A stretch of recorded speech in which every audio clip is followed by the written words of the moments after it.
Oke, sebelum kita mulai pelajaran kita hari ini, satu orang bisa pimpin kita di dalam doa. Silakan.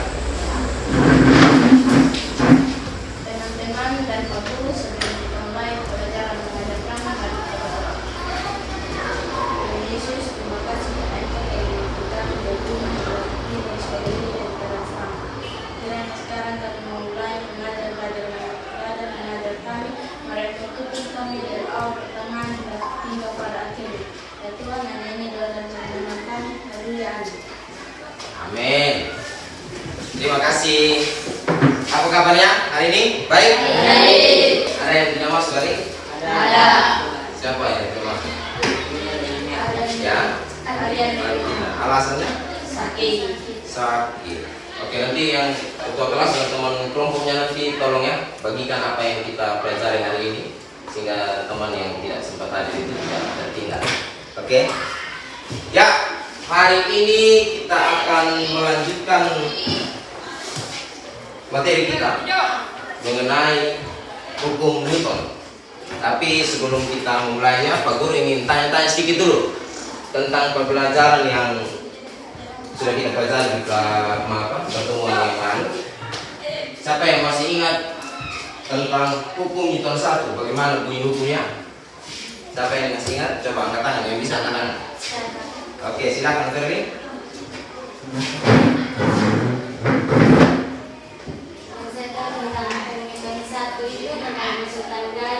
Yes. Jika resultan gayanya sama dengan 0, maka benda yang semula-mulanya diam akan tetap diam, dan benda yang semulanya bergerak maka akan tetap bergerak. Dari definisi hukum Newton yang pertama, siapa yang bisa menceritakan atau bisa mencontohkan yang masih ingat kira-kira aplikasi dari hukum Newton yang pertama itu dalam kehidupan kita yang sehari-hari? Coba, siapa? Oke, silakan Anda. Makanya pada saat kita di dalam bis, Kita di dalam bis, terus ketika bis rem, kita akan terpental ke depan. kita akan terpental ke depan. Benar sekali. Nah, kenapa bisa kita harus terpental ke depan? Kenapa kita tidak ke belakang aja atau tetap diam atau stay di tempat? Gitu. Siapa yang bisa kasih jawaban? Oke, silakan Anda. Penumpang cenderung mempertahankan posisi awalnya yang sebelumnya bergerak sehingga penumpang terpental ke depan. Oke, benar. Hari ini kita akan lanjutkan materi. Kalau yang pertama kita belajar tentang hukum Newton 1, tadi sudah dikatakan bahwa jika resultan gayanya sama dengan 0, maka benda yang mula-mula diam akan tetap diam. Benda yang mula-mula bergerak akan tetap bergerak. Nah, pertanyaannya, bagaimana dengan benda yang resultan gayanya tidak sama dengan 0? Apa yang akan terjadi dengan benda tersebut? Pastinya dia akan dikenai gaya. Tapi bagaimana dengan kecepatan atau percepatannya? Bagaimana? Ya? Oke, pada bingung semua. Makanya supaya jangan bingung, kita eksplorasi banyak hal hari ini. Oke. Di akhir pembelajaran nanti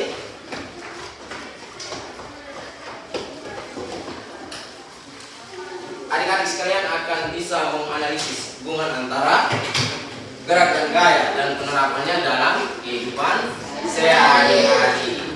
Oke. Dalam menganalisis ini ada indikator yang kalian harus capai, yaitu bisa dibaca. Kalian bisa mengidentifikasi penerapan hukum Newton yang kedua dalam kehidupan sehari-hari. Dalam proses pembelajaran hari ini penilaian yang Pak Guru pakai yaitu yang pertama catatan anekdot. Nanti Pak Guru akan nilai sikap kalian di dalam berdiskusi, presentasi, mengumpulkan dan banyak hal. Kemudian ada penilaian proses, jadi akan ada LKPD yang Pak Guru akan bagikan ke kalian setelah berkolaborasi dalam kelompok. Dan yang terakhir ada asesmen sumatif. Kalau yang pertama kemarin sebelum kita masuk ke materi hukum 1 Newton, kita sudah beri tes toh. Nanti di akhir dari hukum Newton 3 kita post tes kalian khusus tentang materi gerak dan gaya. Perhatikan video berikut. Sudah nampak?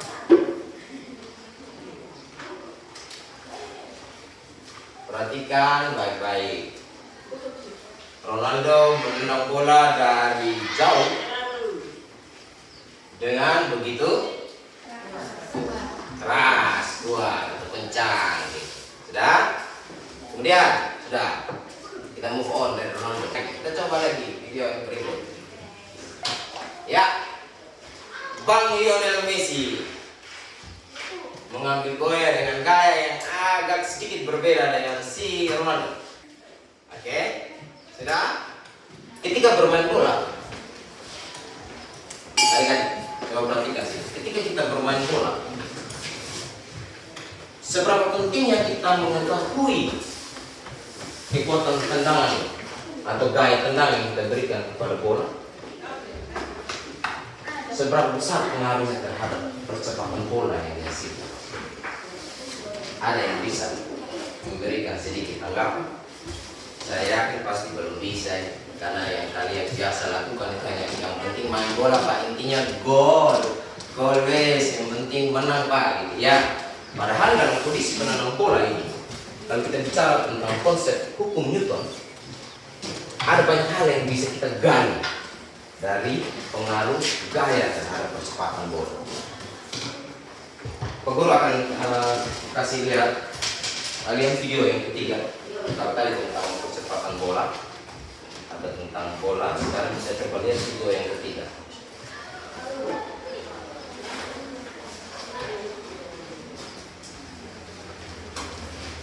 Tuh, lihat, itu ada mobil yang mogok. Ya, mobil yang mogok kemudian didorong oleh satu orang. Kemudian di kondisi yang kedua, mobil tersebut didorong oleh 3 orang. Sudah lihat videonya? Ya. Mengapa pada saat mobil itu mogok dalam video itu? Ketika mobil itu didorong oleh lebih dari satu orang, terasa lebih mudah ketimbang didorong oleh satu orang. Ya tidak, benar tidak? Pernah alami kan? Ya. Ketika mobil atau mobil teman atau mobil kalian begitu atau mobil orang tua macet di jalan gitu, ketika didorong oleh satu orang kayak terasa susah sekali, sulit sekali ya. Tapi kalau didorong oleh banyak orang akan lebih mudah kan? Kenapa? Nah, hal-hal seperti itulah yang dipelajari oleh hukum Newton yang hari ini juga kita akan belajar. Ada apa sebenarnya kaitan antara gaya percepatan dengan massa sebenarnya? Oke? Jadi kita akan bentuk kelompok. Kita ada berapa orang? Ada 18 orang. Kita bagi 5 kelompok. Ya, bisa? Oke, silakan. Buat kelompok. Dan tim ya.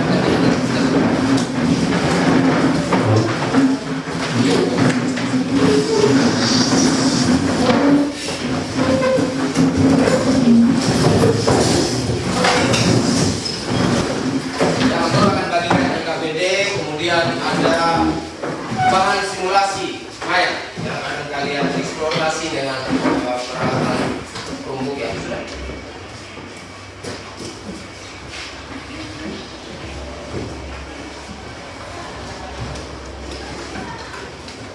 Oke, yang sudah terima ini. Kalau butuh kertas cakar silakan.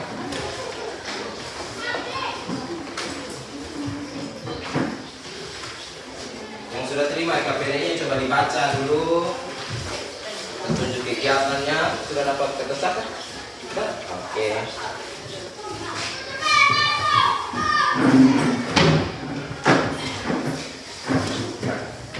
Ambil posisi yang sebagian besar.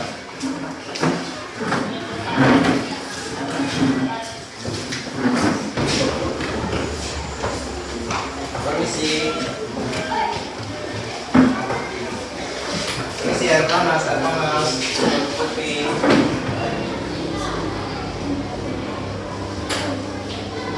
Ya. Force, emotion basic.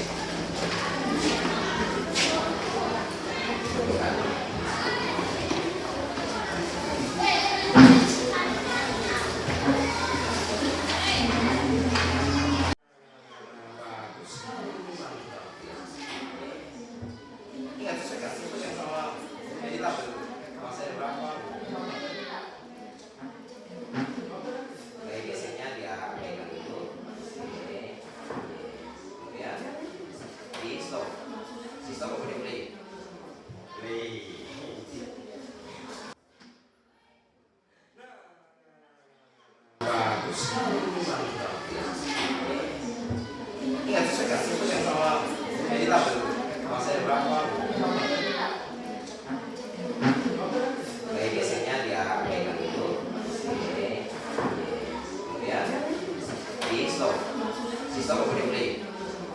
Play.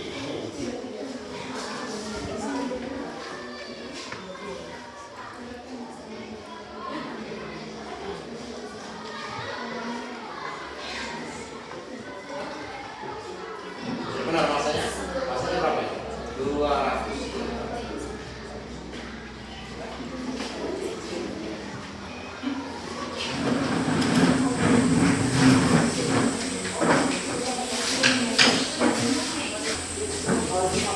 Terima kasih buat Pak Guru sudah memberikan waktu untuk kelompok dua untuk teman-teman.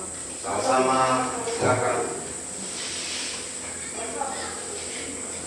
Sekarang kami akan presentasikan hasil kerja kelompok kami.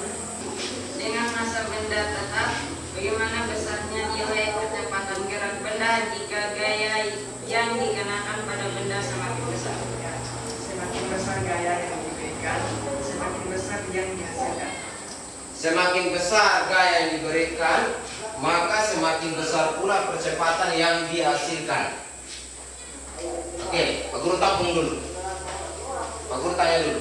Dari kelompok lain ada jawaban atau pernyataan yang lain untuk menambahkan itu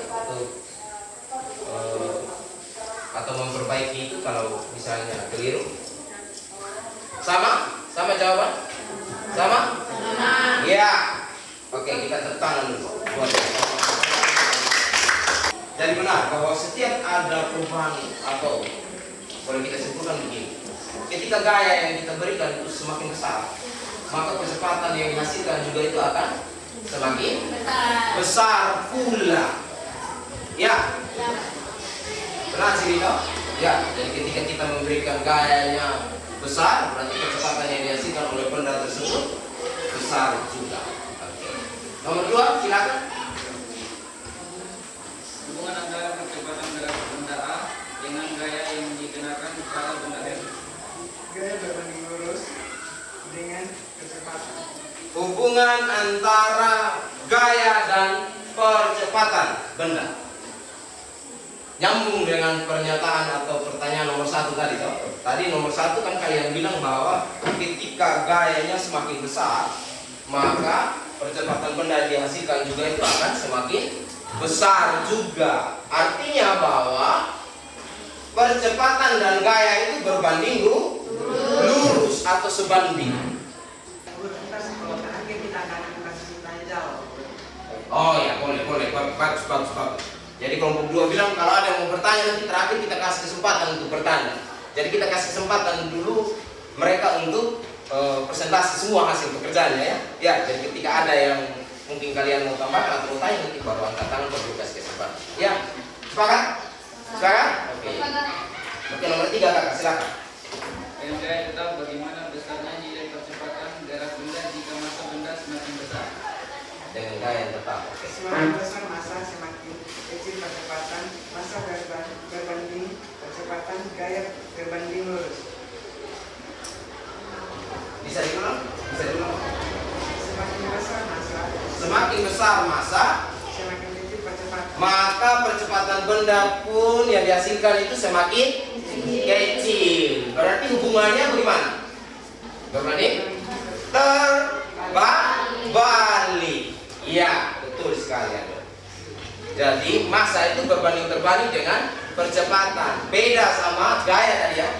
Ya, tadi kalau gaya kan setiap perubahan gaya atau ketika perubahan gaya semakin besar maka percepatannya percepatannya juga akan semakin besar pula. Sekarang kalau massa, semakin besar massa, semakin kecil percepatan. Konsentrasi. Oke. Silakan kalau mau ditulis bersamaannya. Temannya ke sini dulu sedikit biar Anda bisa.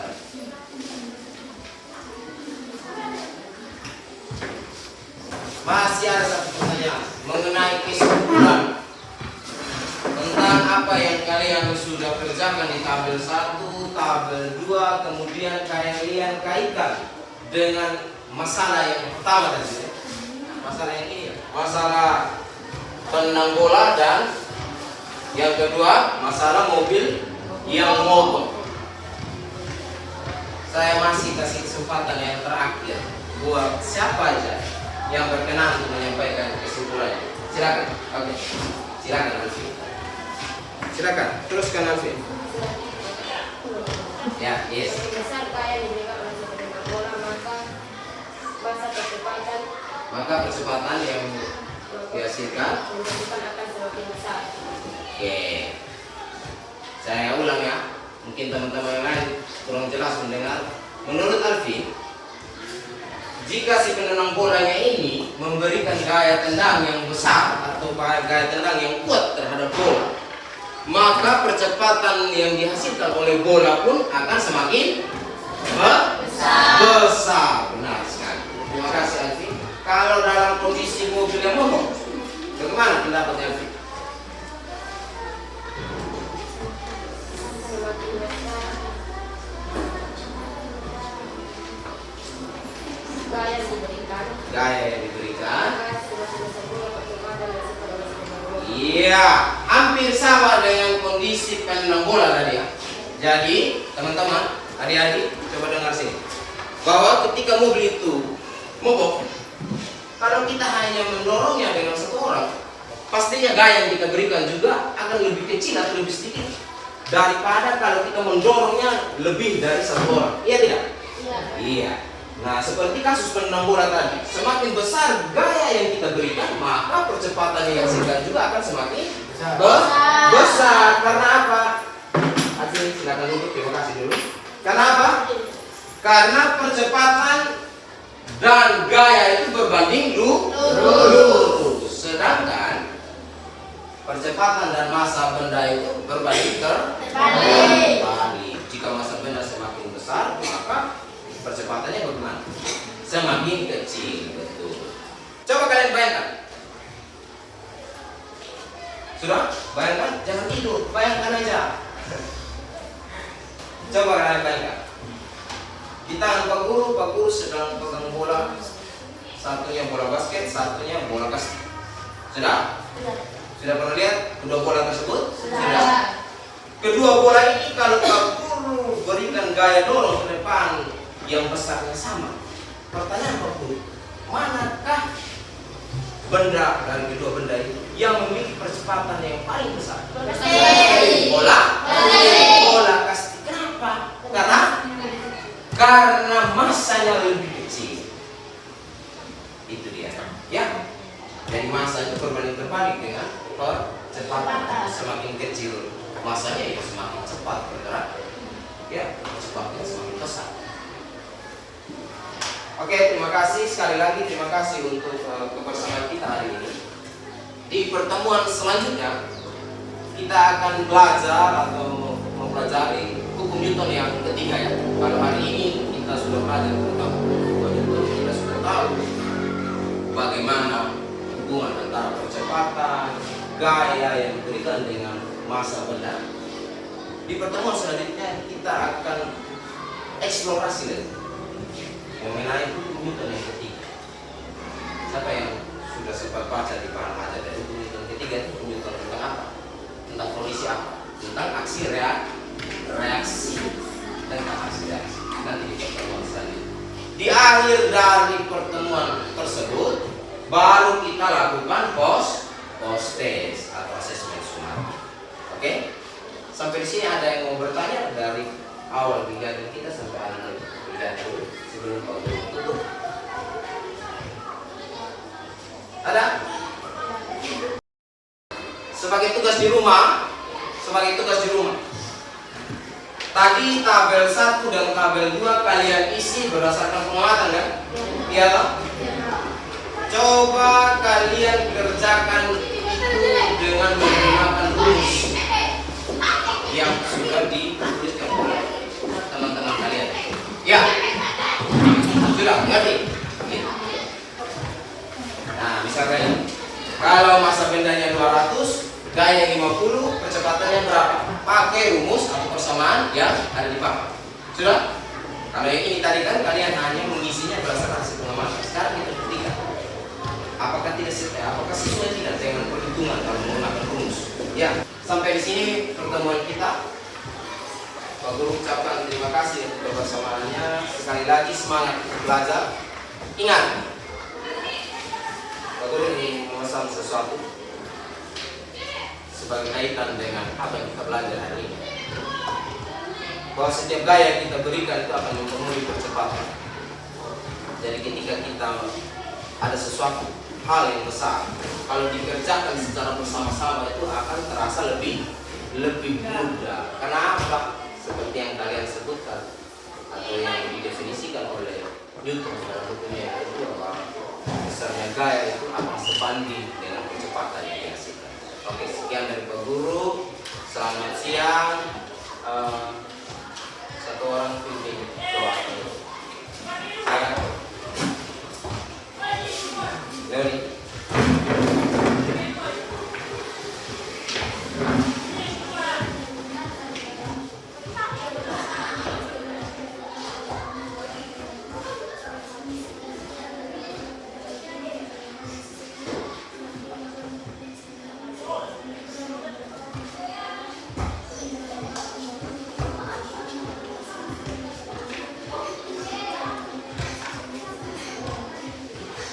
Amin. Terima kasih. Selamat siang dan salam.